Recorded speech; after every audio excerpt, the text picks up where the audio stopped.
Let's talk a bit about what's grasping the world right now, the Black Lives Matter movement, the protests, the way that kneeling has been seen in a different light throughout the past couple of weeks. What do you think baseball will do about that, since the anthem is played in literally every game and it's also a different demographic of players and fans? But for example, NASCAR has dealt with it really well.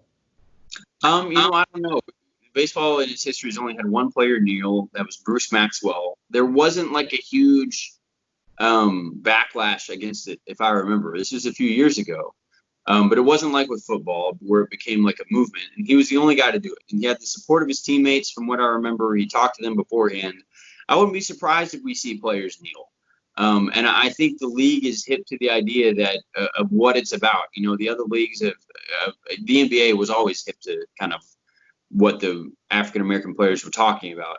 The NFL was not, but the NFL has come around and realized, I think, maybe half through altruism and half through just realizing that the public opinion had turned against them and they better get with the times, that players kneeling is not against the flag or against the anthem or against the military.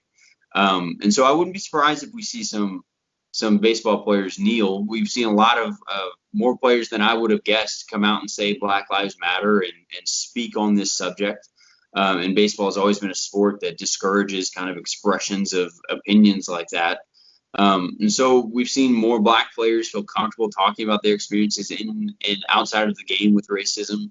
I wouldn't be surprised if we see some players kneel, and I think generally people will be supportive of it, especially with, you don't have players or fans in the stands. I can't remember the last time a regular season game that the anthem was broadcast, so I'm not sure who's going to be around to really get upset